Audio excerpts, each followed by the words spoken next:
Welcome back to From the South, and we will continue in Venezuela, where the World of Facetious Festival continues on its last day, a day after the inauguration of President Nicolas Maduro for the term 2025-2031. Our special envoy, Yoon Suk Yeol, has all the details, and he's live from Caracas. Welcome, Yunus. Hello, good afternoon from the La Carlota Convention Center. It's a little bit noisy around me, loud music, because President Nicolas Maduro has just arrived at this convention center, I've been informed. Or it is expected to arrive, but let's take a moment still to discuss with our special guest here the situation about fascism, global fascism.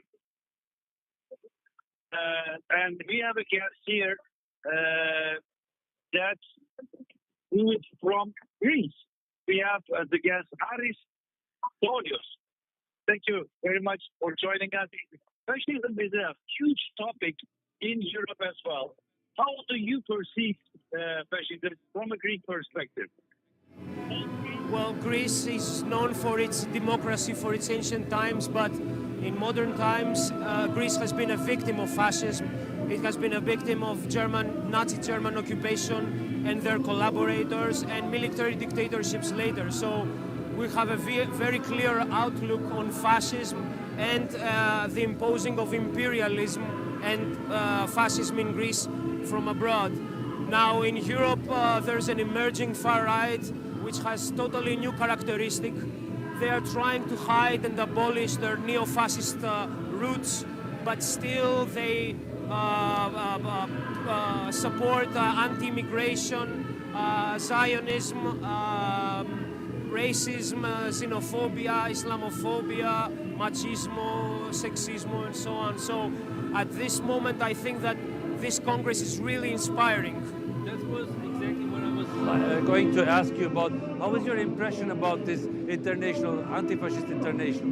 You see, in one word, inspiring. So at the same time, when you have the neoliberal globalization, which is the status quo of things for the past 20 years, and at the same time you have an emerging global far right that has, as I said, new characteristics, it's very important to note that there are countries that resist imperialism and fascism, such as Venezuela, and also to meet each other and give support and receive support from one another, all the comrades from all the countries that resist.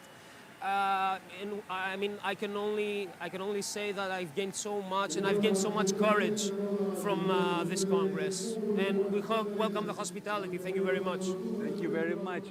Now, this is an impression that our guest has expressed, but that we also got from other people, other participants, delegates here on the conference, that the existence and the victory of the Bolivarian Revolution here in Venezuela has influences, has consequences beyond its borders, providing hope. Venezuela has, with this conference, itself established as a center of global fight against fascism, which this Congress, this international global festival has emphasized and showed displayed once again. You have the word. Thank you. Thank you, Yunus, for the information, and also the special guest we have today. Thank you very much. And now we continue with the news. In Palestine, Israeli occupation forces killed at least 32 civilians and injured 193 others across Gaza in the past 48 hours.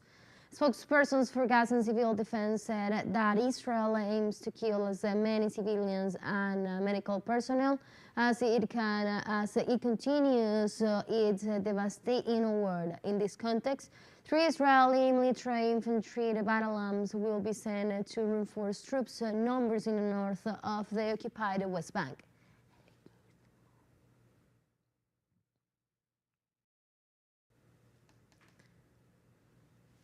In this context, a Palestinian world flew this Saturday to photojournalist Namjad, who was assassinated while reporting the reality of the Israeli war against the population of the Gaza Strip.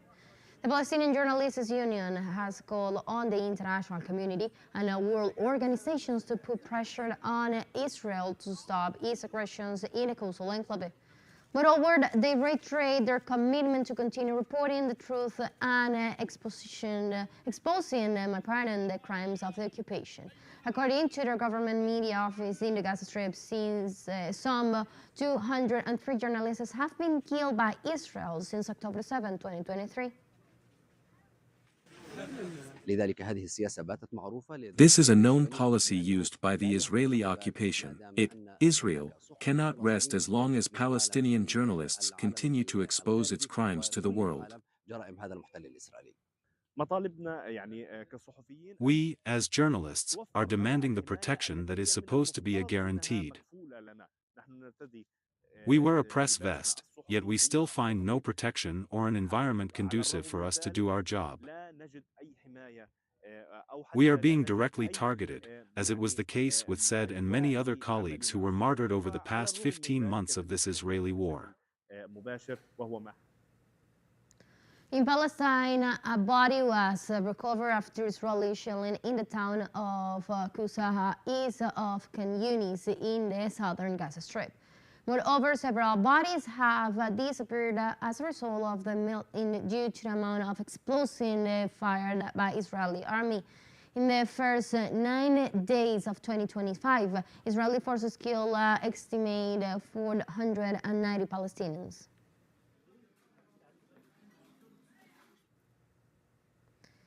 And the Palestinian authorities announced a worsening of the humanitarian crisis in food and medicine shortages due to Israel's impediment to entry the humanitarian aid to the Gaza Strip.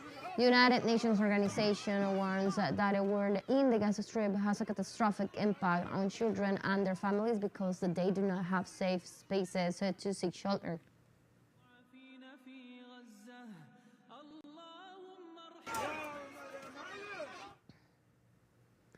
In Syria, residents denounced incursions by the Israeli occupation army from the border to the Al-Dariyad military post.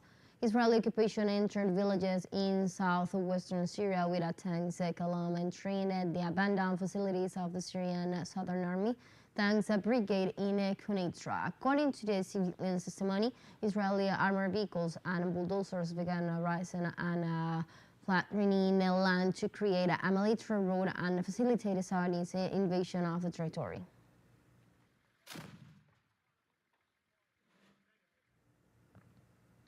According to the UN, the world has experienced an average temperature increase of more than 1.5 Celsius over the past 2 years, a symbolic limit set by the Paris Agreement to combat climate change.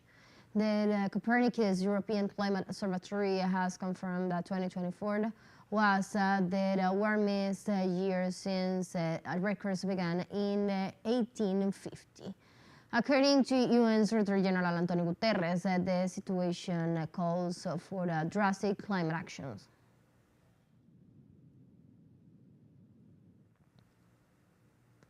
Let's take our last break, but before we invite you to visit our YouTube channel and teleSUR English, where you'll be able to watch on interviews, top stories, special broadcasts, and more.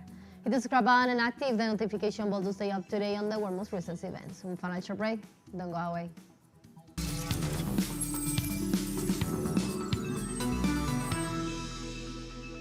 Welcome back.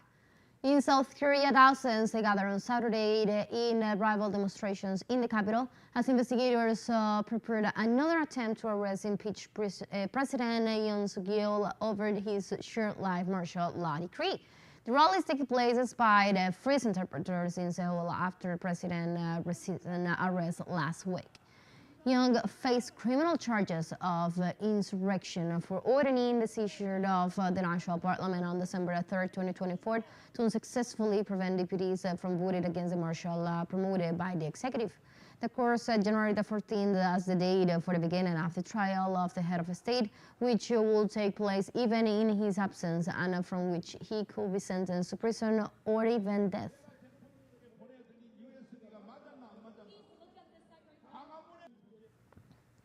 The U.S. Attorney's Office requested a sentence of at least 15 years in prison against the former Democrat Senator Bob Menendez after he was accused of bribery and corruption.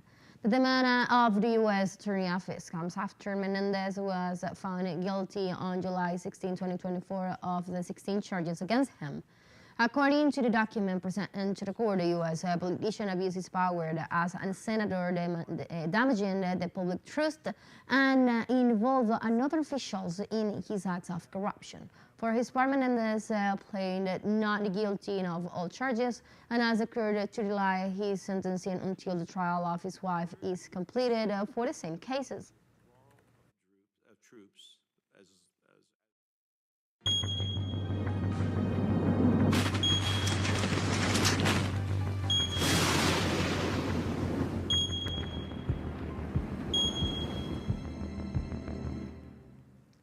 Moving on, in the United States, volunteers set up a pop-up community donation center in Pasadena to provide water, food, clothing, and essential supplies to those affected by the Ethan fire that erupted on Tuesday. The initiative started on Wednesday when a small group of volunteers began distributing hot dogs to firefighters and thanks to social media. It quickly evolved into a full-scale donation effort. Los Angeles is being ravaged by 5 different big places. The largest, the Palestinians fire northwest of nation's second most populous city, has consumed 86 square kilometers. The second at 56 square kilometers is the Ethan fire in Altadena. Authorities said the fires are 8% and 3% contained respectively. The 3 much smaller blazes have been partially contained. Today, at least 11 people were known to have died.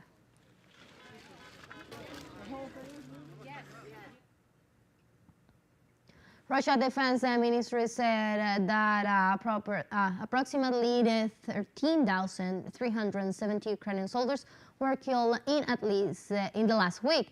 The Russian army reported that over the last week it carried out 28 guided weapons and drone strikes on military airfield facilities, ammunition depots, factories, and drone workshops in Ukraine.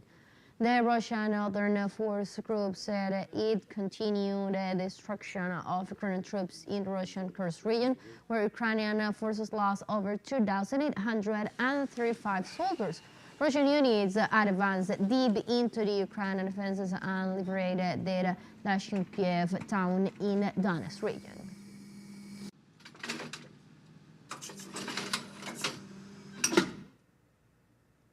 We have come to the end of this brief, but you can find this and many other stories on our website at telesurenglish.net. You can also join us on our socials. We are on Facebook, on X, and on Instagram as well. For Telesur English, I'm from the South, I'm Ana Marrero. Thank you for watching.